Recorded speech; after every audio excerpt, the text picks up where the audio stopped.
What's up, guys? It's your boy X back at you again with another video today. And today we're going to be talking about shop minimums. If that sounds like something you're interested in, well, stick around because I got a few things to say about it. Let's get into it. Alright, an appropriate place to begin our discussion about shop minimums would be to first establish what a shop minimum is, and then we'll move into why do they exist, as well as follow up with what factors determine a shop minimum. So what is a shop minimum? A shop minimum is a baseline charge for a tattoo that's typically decided upon by the shop owner or the artist, or a combination of both. It really just depends on the shop. Some have it very set in stone, like when you get there and you get your chair, or you get your booth or your private office or whatever, they just let you know this is our shop minimum, this is where we start at, and there's no wiggle room on there. Versus other shops where, you know, they might have a shop minimum, but you as an artist might be allowed to have your own shop minimum for your own personal business. It could go either way. They vary from shop to shop as well.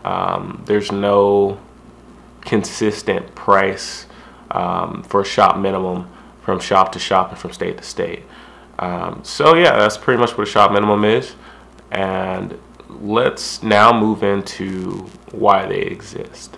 So a shop minimum exists to cover all the base expenses that a tattoo artist has, as far as, you know, setup costs for their equipment that they're using on the individual tattoo, as well as make sure they're properly compensated for the work that they're doing, even though it may be a small tattoo, like even the tiniest thing like a little dot, or you know, a beauty mark. You know, I know that sounds ridiculous, but I've actually done that in the past, so you'd be surprised if people want beauty marks, freckles, or anything that just is very minute in nature. But even those have to have a minimum price, because if they didn't, people would come in and expect to be able to get something like that for like $5, when your entire setup probably costs, I don't know, 3-4 times the amount of that, or even more, depends on what kind of equipment you're using. But yeah, so it's pretty much there to make sure that the equipment's covered, the tattoo is being properly compensated for, as well as, you know, the artist making some kind of profit.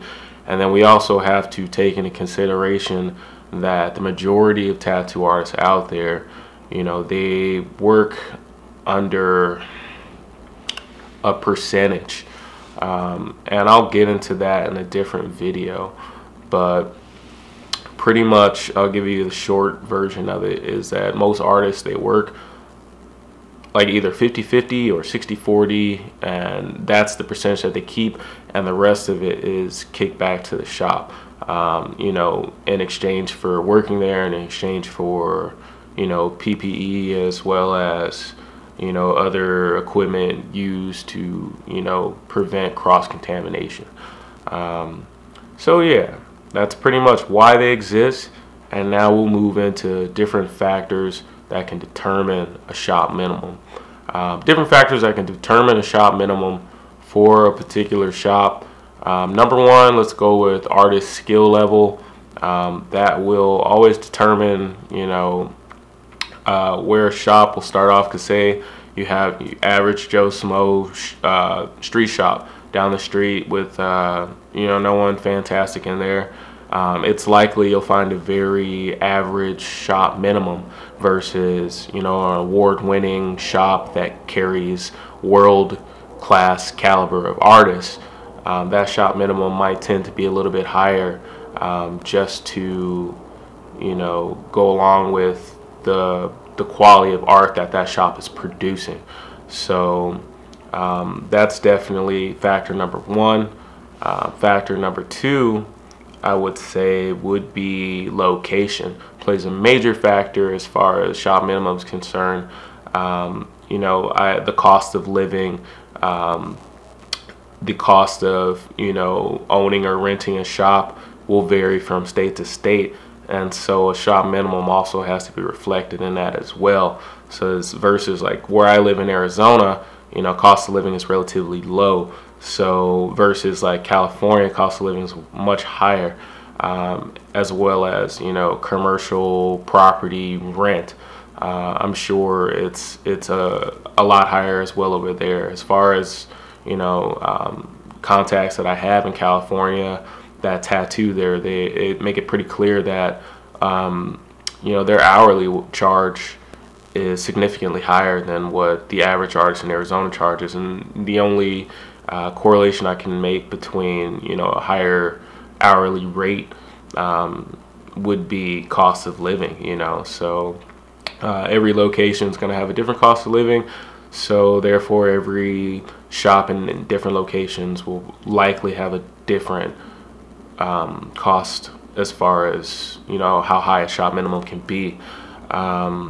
Another factor that comes into play with shop minimum would be the overall expenses of the shop. So that means, you know, their rent, their light bill, you know, the supplies that the shop has to stock, PPE, other cross-contamination prevention items, you know, virucidal solutions, you know, basic stuff like antibacterial soap, paper towels, garbage bags. All that stuff comes into play as far as, you know, the bottom line expenses for a shop. And since that comes into play, you know, that'll dictate how much the shop minimum should be for the shop, just to, you know, make sure that all the bases are covered.